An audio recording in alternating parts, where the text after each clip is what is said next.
The Mandalorian Chapter 5, The Gunslinger, just came out this week, and we are here to review it. You might say someone's reflection in this didn't last too long.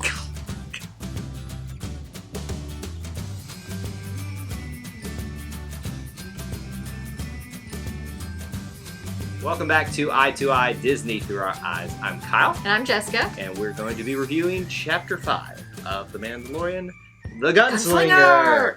This feels like a Western type of title, you know. I think that's why they did that. Like, they're in a desert. Stick them if you up. didn't know you were in Star Wars land, you might not know. But that's okay. But see, here's the thing: is what this was pitched as. The Mandalorian was pitched as a Western type of feel to it. It's like, pew pew, you're dead. Pew pew, you're dead. So we've had 5 episodes, and then I love how you said 5 episodes. 5 episodes, and 3 of those, because this one, the first 2 were on a sand planet, so it does have the Western vibe to it. But you know what this planet is?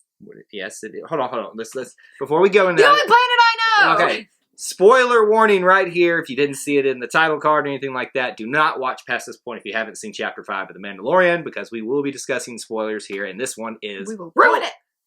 Yes, we will ruin it. This is full of it in this one, and we're full of it as well. So go ahead, because I know you're bursting at the seams to talk about it. I knew this planet.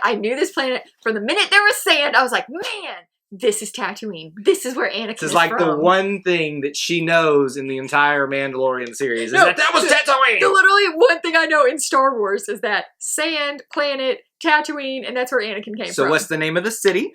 Mos Eisley? Yes. What's the name of the other city that we don't see in this? Let me read. No reading on Mos Ichabod. Ichabod Crane. What is it? Mos Espa.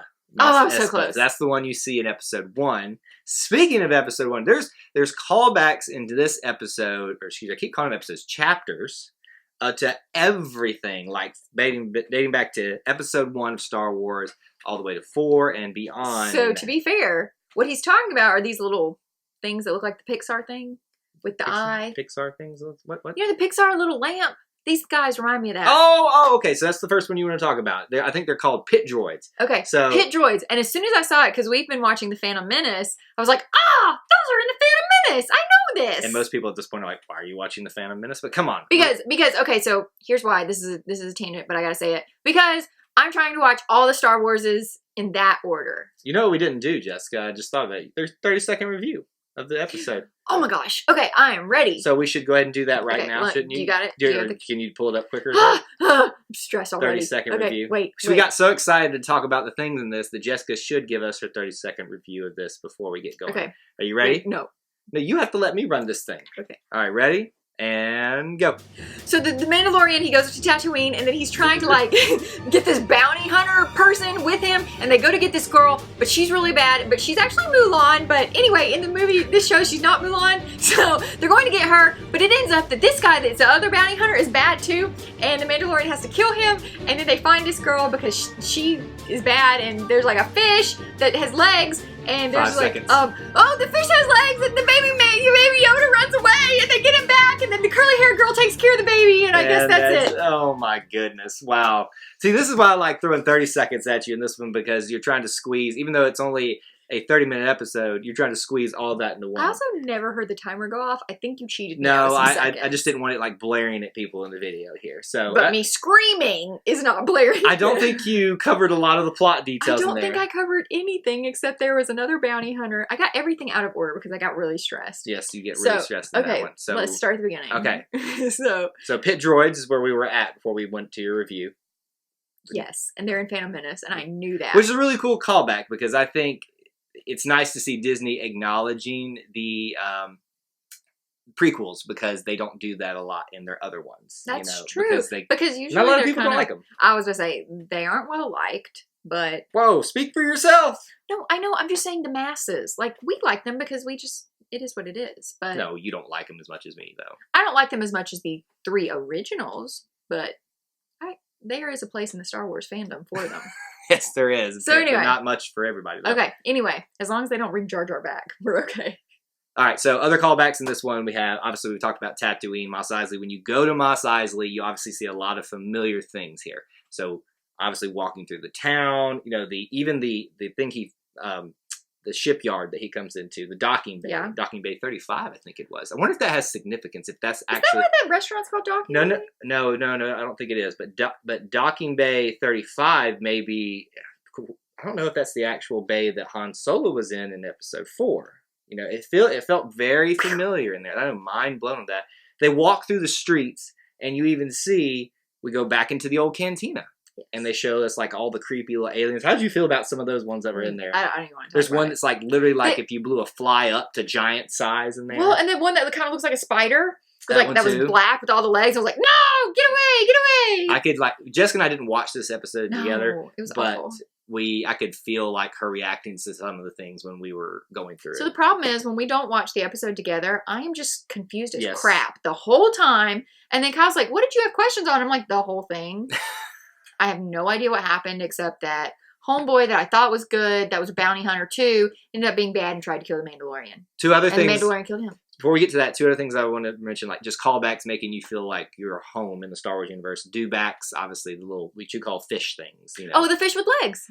Yes, the apparently fish things with legs, as Jessica thinks. Does that not look like a fish? It looks like a reptile, a lizard. Yes, but from the side, it also kind of looks like a bass with legs. And the Tusken Raiders as well, the ones that like... Oh my gosh. You know. So I forgot all about Tusken Raiders until this. Those things freak me out. They are freaky. They are very freaky. Oh, and I didn't know they knew that little sign language, Star Wars language. That was new to me that the Mandalorian knew that stuff. Yeah. So, all right. Mandalorian's smart. He is very smart. He's very resourceful. So here's the thing, is we've touched on other like reviews that we've done, is that he's not like this super bounty hunter that doesn't make mistakes, but he is very skilled and very talented. You won't understand why he has the reputation that he does. But we talked a lot about the nostalgia stuff, so let's kind of talk a little bit about the plot. We meet Toro, and Toro is the bounty hunter. Right over your head, right there. The young bounty hunter that doesn't know that he's on the run. The kid without a helmet. Kid without a helmet. That's what I remember him as. So you're just gonna like the lady without a helmet, the person. No, because I thought it was weird that he's like a bounty hunter but has no armor. I'm like, you're an idiot. And he even points that out in the thing. He says, you know, that Beskar holds up for me. He's like, but wait, I'm not wearing Beskar. And it's like, yeah, I know. So that was really funny, a little interesting there. Hit me with this, because I forgot to ask you this question. Yeah. You know when they were bargaining with the Tusken Raiders and they gave away his thingy-majig? Yes. What is that? That would be, they called them binoculars. Binoculars. Oh. Did you not see him looking through them? Yeah, I thought it was like a video game. Oh my goodness. Wow. It's amazing to me how much just blows past her as a brand new Star Wars fan. Like, it just... Star Wars is confusing! If you're not an 8-year-old boy, this is confusing. Well, I'm not an 8-year-old boy. But you started your fandom when you were an 8-year-old boy. So you've understood this your whole life. And I am like... What did you think about Toro? How about that? Toro's the guy. Yes. That we were just talking about. Okay, he was really confusing. Sorry, I'm already confused. I also had a little bit of caffeine, so I'm feeling very like, ooh. So the question with Toro. So at first I was like, oh, this is going to be great. The Mandalorian can use him. They can help each other. And then we kind of get halfway through, even before it was announced that he's a bad guy. I was like, he seems a little bit sleazy. Seems kind of like a slime ball. And then all of a sudden... That's what a bounty hunter type of person is. Right, that's why I was confused as to why the Mandalorian was going to work with him. Because I'm like... Because he needed money. No, he's bad. He needed money. I mean, you do what you have to do when you're a bounty hunter. And especially if you're not just bounty hunter, when you're on the run. You've got to survive. And you got to have money to fix your ship when you're in that... We didn't even talk about the dogfight at the beginning. That was awesome. I think that's the first time we've seen a dogfight in the Mandalorian. Yeah, so to see an actual space battle was pretty cool. I thought it was interesting how they introduced Toro to us, literally sitting what felt like in the same exact spot that Han Solo was sitting in, with his leg up, you know, kind of like toting his blaster and everything like that. The blaster, even it was literally like, here is what Han Solo could have been like if we didn't want you to like him. Right. No, literally. Because this guy was arrogant, just like Han Solo. But so was Han.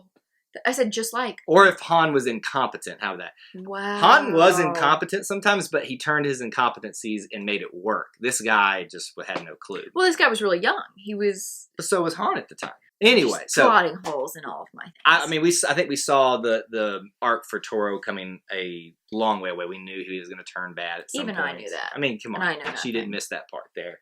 So then we realize that they're going after this other assassin. I think it was assassin, not bounty hunter, Finnick, who is actually Mulan, which was something you just realized not too long ago. Yeah, I did not recognize her face. Yeah, I recognized it, but I couldn't place. Why have I seen her? And then literally, she's got a recognizable voice. She does, and I didn't put two and two together because I didn't anticipate somebody in a Disney movie being now in the Star Wars TV show. Right. I couldn't, those two worlds, I was just very confused. But she's actually been in Agents of S.H.I.E.L.D., so she's like the Disney nerd. True. Like she's been in Marvel, Star Wars, and Disney now, so that's pretty awesome. I am sad though, and this is like a major spoiler, but here we've already warned you guys, is that they killed her off in this one. I was hoping that we would be able to keep some of these characters around that we're getting introduced to, and the only one so far was in the last episode with the I've already forgot her name now, but I forgot her name, but no help. Yeah, but they're just killing all the IG-11's gone, Toro's gone, Finnick's now gone. The only one that survived this was I forget her name, Moto, the person, the curly hair lady that helps with Baby Yoda. I didn't really like her all that much. Oh, I loved her. She was really sassy and fun, and she took care of the baby. It just didn't fit in that. I don't know. To me, it kind of fit. I don't know. I didn't like it a whole lot. But so the fact that she survived, but some of these characters, but she's not a bad guy. Well, but just because you're not a bad guy doesn't mean that you get to survive. You know, I would rather them keep around some of these more interesting characters like a Finnick or even a Toro. This, it would have been interesting if he had like tied him up and just left him and see if he would come after him, and then maybe we follow him throughout the Mandalorian as well. There's obviously an agenda that we don't know. We don't know. So we have 3 more episodes in this series. Can you believe that? Only 3 more episodes before they start doing another one. I was gonna say, so how long do we have to wait between season 1 and season 2? Because I'm not ready for this to be over yet. So Toro does betray him and goes after to try to get Baby Yoda. And he has to kill him at the end of that. So you were worried that Baby Yoda had like run away. And did you not see where Baby Yoda, once he shoots Toro and Toro falls, remember, because he was holding Baby Yoda hits the ground and runs, and then Motto, she was like, oh, where's Baby Yoda? Well, I think she calls it the kid or the child. The child. Something. And then I'm like, holy crap, some guy just came from out of nowhere and took Yoda. I really thought that. And then we see him, and he was like, So there's one big thing that we haven't discussed yet from this episode. And I want to save that for right here at the end where we ask our major question that we have coming out of The Mandalorian. Yeah. So first, why don't you talk about your big question that you have? My question is, remember when The Mandalorian was talking about his armor and he's got that? Beskar. Yes, the Beskar metal thing, yeah. So, remember he kept getting hit with it, and he said that it protects him, obviously, because that's what it does. But he got hit a lot. Does that not need to be fixed? So, I'm concerned that he's going to have to go back to his home planet. Well, not even go back to his home planet, though. And because that lady's got to fix it. Remember, he's got to melt down those things? I would assume, remember, the Mandalorians revealed themselves, and so now they've probably got to go find somewhere else to hide. That's true. I don't necessarily agree with you about the whole does he have to go back to her, but I think how much more damage can the Beskar take? Right, it's probably not much. He said at that range, it doesn't damage my armor. Correct. But then he took a couple of shots. Got him really up close. So, but it was for that particular weapon he was talking about. But anyway, regardless I know, but I'm just saying. Yes. I feel like we're coming up to a point where, whether it's the end of this season, they do mention a lot. At some point, they are bringing it up a whole lot. Like, hey, let me get you prepared that the Mandalorian's about to have an issue. I have the big question, I think that everyone's itching to hear our thoughts on here, is at the very end of the chapter, we see a shrouded figure that bends down next to the deceased body of Finnick. Yeah. And we can't tell a whole lot of who that is. There's a lot of speculation. So my big question is, who is this person? See, I go for the non-obvious question. But we have to talk about it, so I'm going to steal that one there. So who is this person? A lot of theories out there. It's on Tatooine, so people are trying to throw it's Boba Fett thing into it, because did he survive the Sarlacc pit when he fell in it? A lot of people want that to be the case. I don't know that it will be. I'm hearing a lot of, this means nothing to you, but Cad Bane, which is another bounty hunter from the Clone Wars that he was introduced there. He's an alien type guy. A lot of people think that he's going to be introduced in this, which I think would be really cool. I kind of don't want Boba Fett to come back. Yeah, I agree. This needs to be a whole new At least thing. not yet. Well, I just think this is about the Mandalorian. I understand, but I think they can use him later on the line, but I would rather them do something different, like use a Cad Bane or something like that. So, don't know who that is, but we're obviously going to find out somewhere down the line because they wouldn't show it if it wasn't something significant. Very true. So that's our 2 questions. We want to know from you now, what big questions do you have after Chapter 5, The Gunslinger of The Mandalorian? Let us know down there in the comments below, and make sure you vote in our poll as well. What else should I do? Be sure to like this video and subscribe to our channel, and also turn on that notification bell so you never miss one of our videos. And that's all we have in this edition of Eye to Eye, but until we assemble again, May the Force be with you. and we'll see you real soon. Bye. Whoa! What are you doing? So bad. I told you you would shoot it down. That's so bad. I got it. I got it. I got it.